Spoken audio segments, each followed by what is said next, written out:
For me, it was a matter of perspective. I would tell myself that I have to leverage the negative and embrace the positive. So what I can do with that is say, all right, here's an opportunity for me to create something to not only help myself, but help everybody else that's going through that same personal dilemma that I'm going through at the moment.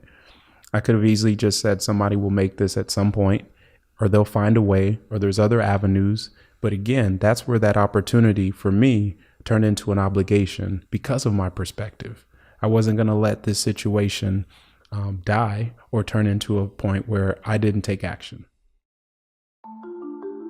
Welcome to Africa and Us.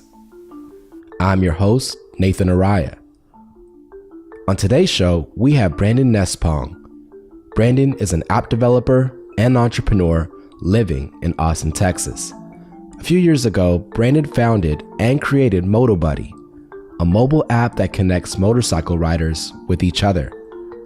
I recently sat down with Brandon to explore his story. We discussed what it was like being raised by immigrant parents, finding meaningful work by building community, and how his viral marriage proposal got him on the Ellen DeGeneres show. This is Africa and Us.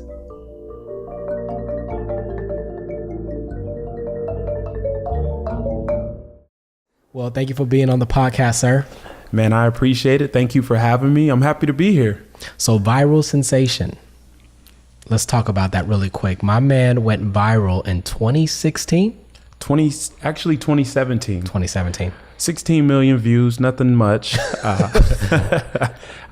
Subtle stunt. Subtle stunt. I ended up proposing to my wife. I was at a restaurant and put the speaker on the table. I went to the Sogan Challenge, which was Monica's song, Monica's beat. And I went in the lab, got a few bars, put them together, and made it look really nice, man. Got on one knee, got her the ring. The next morning, I put it on Facebook. The morning after that, I'm on Ellen, and the rest is history. And Chance the Rapper tweeting and the whole world going crazy. Yeah, it was an awesome experience. But the real star of that was my wife. It has to be Ashley. You were just featured. I was just featured. I was a pawn. Well, Brandon, man, once again, I appreciate you for being on this podcast, and I'm excited for this new creative endeavor that you have called MotoBuddy. Yeah, I always explain it as it's motorcycle Facebook. So you can meet up with other riders. You can find out where they're at. You can communicate with them. It's the best way to get in tune with the motorcycle community around you and also around the world. All right, so let's take it back from the very beginning. All right, so you're son of immigrant parents. Your dad is Nigerian. Your mother is Jamaican, and you grew up in America. So what was it like to grow up in a household that was multicultural and had all types of expectations? Bombardier. That is literally the only word that I knew growing up, a bombardier. It meant, my dad told me it meant good morning. So I'm hoping I'm saying that right, Dad. I hope so. Yeah. Bombardier. It was different. The expectations were really high. My dad coming from Africa, from Nigeria, when he was 18 to make a living here in America, one of his main focuses was to have his kids make it at all costs and no excuses. So he definitely instilled that in us every single day and made it tough on us. And it was one of those things where when you're growing up in as a kid, it's different because you see other kids having fun on the weekends, coming home from school and they're relaxed and they're hanging out. You know, you're coming home from school to eat fufu for the third time, to work on homework that you just worked on last week. There's not even a test. So the expectations were there. Even in sports that I played, the only route was to be first. And so if you weren't first, you're last, right? Ricky Bobby. That's what my dad said. And before Ricky Bobby said it, my dad said it. So he was always focused on that, and he pushed us as hard as possible. I think that is one of the most difficult things that a first generation American goes through. The expectations of the immigrant parents. They mean well, and they are known as survivors coming into a country seeking education and opportunity.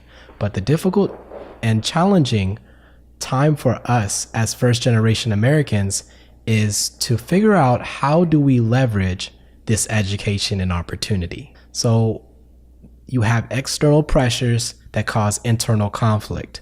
How did you deal with that growing up, coming from your father? You know, honestly, I just had to do it.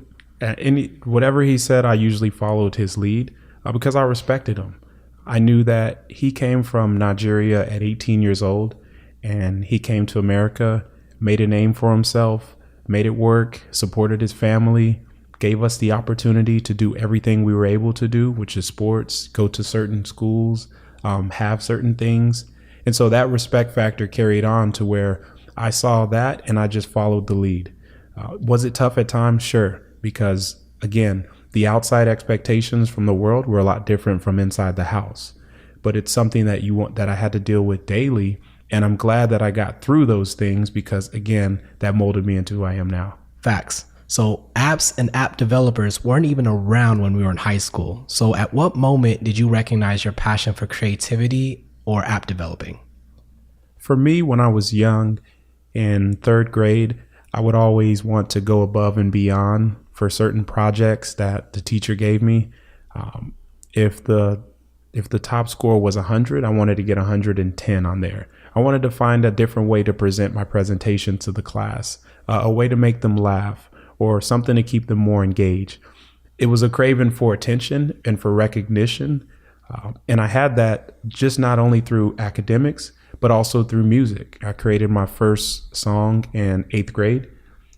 Yeah, 8th grade, I created my first song. Okay. What was it called? It was called Jordan Song. Jordan Song. I'm not going to let you get away with that. I'm going to have you spit some bars. I could feel that coming. I'm prepared. Of course you are. All right, go ahead and catch the beat for me. All right, let me get you a nice little beat. Okay. Jordan shoes, Jordan shorts with some Jordan socks. Jordan nests on the court when I hit the rock. 3 seconds, I bet I hit the Jordan shot. You got them Jordan clothes on? Man, you must be hot. Hey, I'll give it up one time for the one time. All the fans can sit down now. 7th grade. Yeah, 7th grade, I created the song, and it just fueled my creative juices. I was able to do that again in academics with music. I like to think I practiced acting at a young age in the classroom. It didn't go over well at home sometimes, but I got away with it, right? You were just acting up. It was acting. It was just up. That's the only extra part that was there.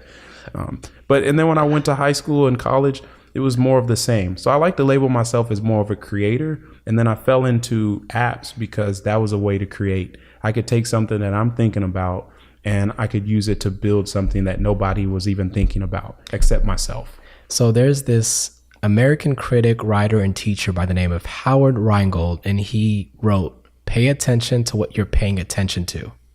And I think what you just mentioned, having this urge for creativity and being able to observe those things as indicators has allowed you to be able to see what you're doing now a little more clearly. So ModaBuddy, creating this app, merging both technology and community.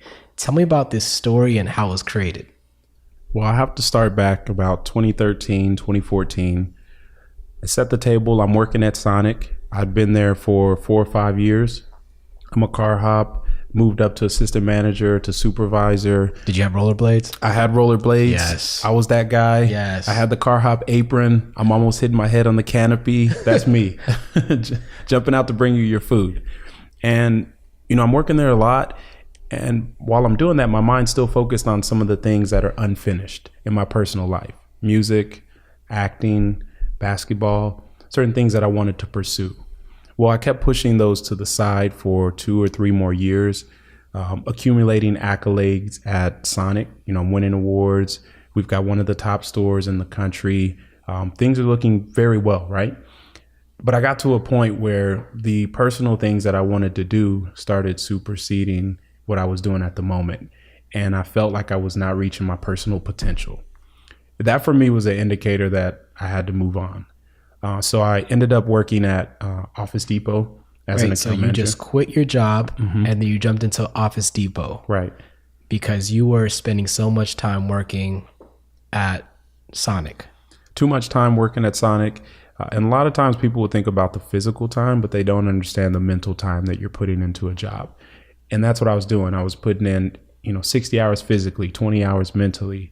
And now I didn't have that space to use for some of my own personal growth. But I felt like Office Depot was going to allow me to do that. So I moved over to a job that works 40 hours a week. And you took a pay cut. And I took a huge pay cut for a better work-life balance.